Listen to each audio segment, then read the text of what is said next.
All right, I got a little bit of heat. I got a little bit of traction with my article last week talking about the expansion and this kind of stuff. And some haters, oh, you use AI for your pictures, so therefore your credibility is bad, like all this kind of stuff. Or I've gotten it wrong in the past, and people don't like me, and they do like me. I appreciate everybody kind of coming to my defense when it comes to that stuff. Other people that you trust told you one thing. I told you 8 teams, and it was 8 teams. I told you it was 50-50. It was 50-50. And I'm just telling you what I'm hearing, and you take it from there. Other people's sources, their stuff is based on coaches and agents and players, and that's not where I get my info from. I'll just leave it at that. But I thought it was really important to kind of take a look at the viability of Memphis as a location for the UFL. And I kind of went deep in this one. I said, as the playoff picture is coming clear, there's several teams on the out looking in. Of course, everybody can play spoiler, but the Memphis Showboats ticket sales, I mean, they have tried so much. But is Memphis really a good location to begin with? Or are they going to survive, or is this going to be the end? And let's get right into it. So the Memphis Showboats of the USFL from 1984 to 1985. In 84, they averaged 29,439 fans. They were 7-11. Then in 1985, 30,941 fans, and they were 11-7. And I believe they made the playoffs or something like that. That's kind of the first taste of Memphis Showboats having a football franchise there. Then you had the Memphis Mad Dogs of the CFL, averaged 14,550 people per game, but they dropped to less than 10,000 after the last couple games. And for the USFL, the CFL's US expansion, which I think that they should do, just in the upper parts of the US, I think it would work. Put a team or two out there. This was far the worst. Now, the team's owner was the founder of FedEx, Fred Smith. More important on him a little bit later as we go down. Then the XFL. The Memphis is rejoining the XFL. You had the Memphis Maniacs. You guys remember them in 2001. 20,000 fans, 217 per game was the average. The XFL's average attendance in 2001 was around 23,000 fans per game. So they were kind of a little bit low, but on par with attendance. Now we go towards the modern times, the AAF 2019, that you had the Memphis Express, which I didn't know that the Express was in part named after FedEx and Memphis, though Fred Smith had no part of the league or the team. I think that was maybe to entice him, or I don't know, Memphis Express, but that's where the Express name came from. 12,944 fans per game. And that was in the AAF era.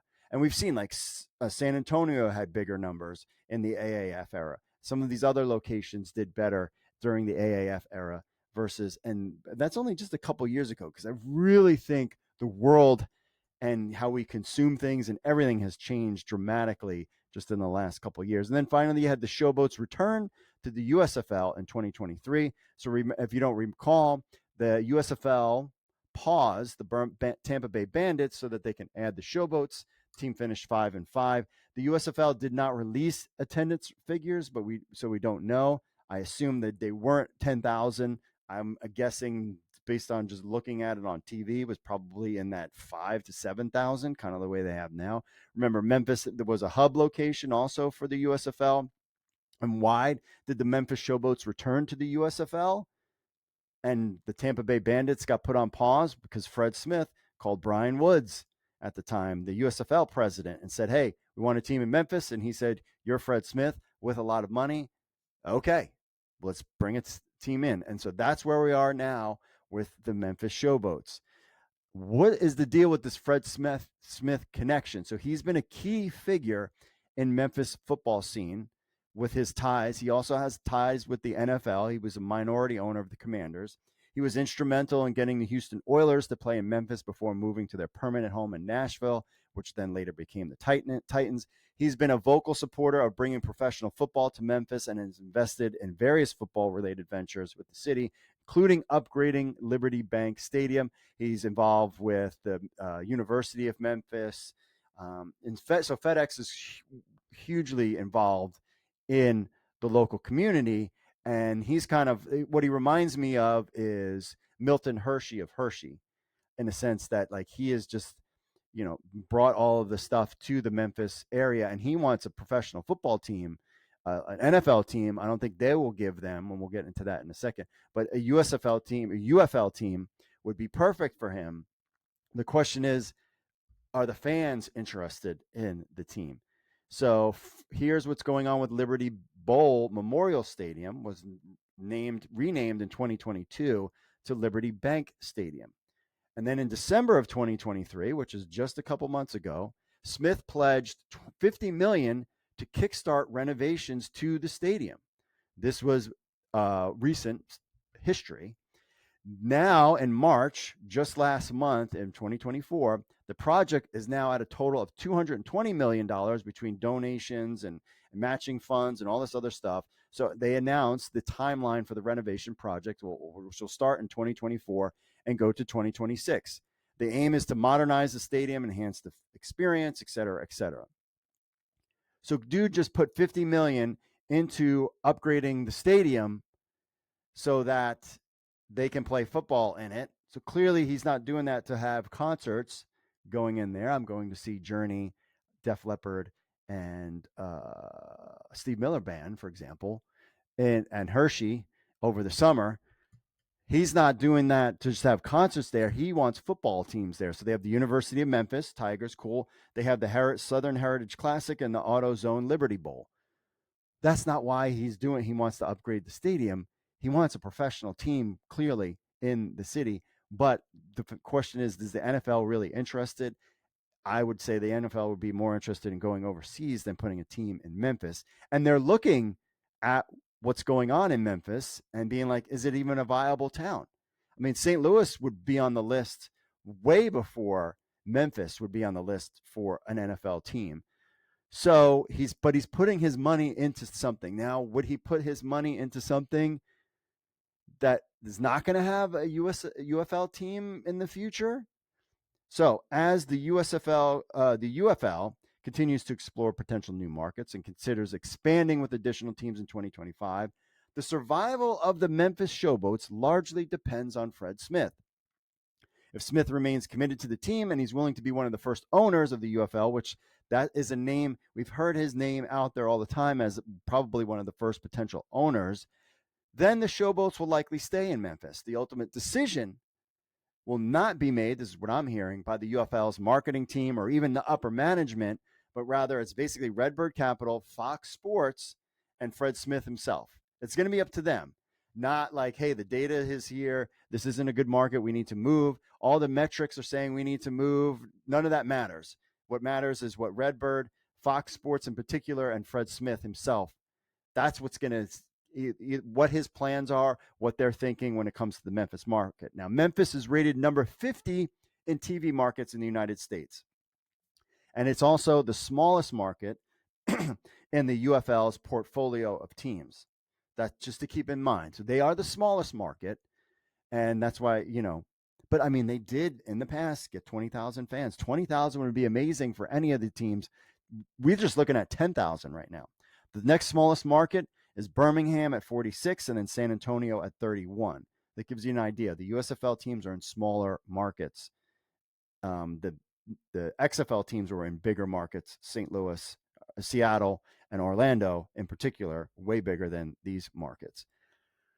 So what do? Smith, on the other hand, he's a gambling man and he takes risks. And early in the days of FedEx, I don't know if you know this, in the 1970s, Smith faced financial difficulties that threatened the company's survival. To keep FedEx afloat, Smith took a gamble, literally a gamble, flew to Vegas with the last of the company's $5,000, reportedly played blackjack and won $27,000, which he used to cover the company's $24,000 fuel bill, and it kept FedEx operating. And then the rest, of course, is history. So the history of professional football in Memphis has been a gamble with its ups and downs. Teams have struggled to maintain consistent success and strong attendance. The Memphis Showboats' recent decline in attendance raised concern about the viability of spring football in the city. The team has averaged 7,346 fans per game right now. This is the worst of the cities in city's history, in the city's history in itself, and the worst in the United Football League. So that's across the board. We also had Russ Brandon, Daryl Johnston out there trying to drum up interest, did nothing. Bobblehead did nothing.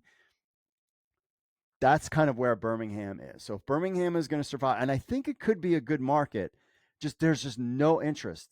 And people and within the UFL are trying to crack the code to figure out how they could get people interested in this market. The Showboats team is not good. That doesn't help things. But at the same time, you have football, professional football in Memphis, and it's just not working. Are they going to? Here's the big question. Now they're going to have these the renovations in the stadium, and it will not affect football whatsoever. It will be taking place and will not affect the field and fans on the field. So it's not like they have to shut down the team and move it somewhere else, which is kind of what we talked about in the last video. But in this announcement that just happened recently, they said that they are going to continue to they can continue to play football while they're doing the renovations. So I was like, okay, cool. Including starting the renovations like this month in May before the season's even over, especially giving the attendance what's going on there.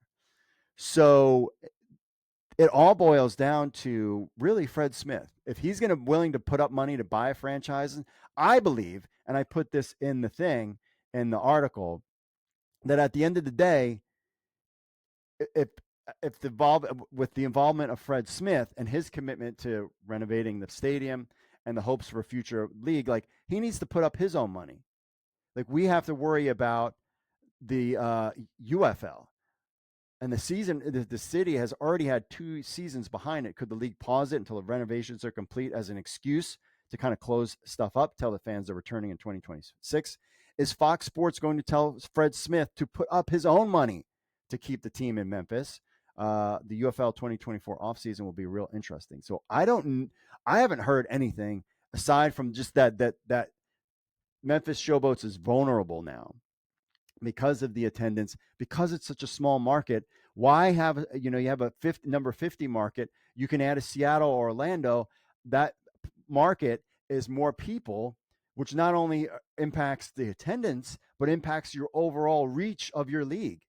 I think we hit numbers when the XFL in 2020 was so popular, including on our website, and then in the second 3.0 version of it, numbers were down across the board because they were missing, even though New York and LA the attendance wasn't that great, you're still missing those huge markets with tons of people in them to generate interest in your league.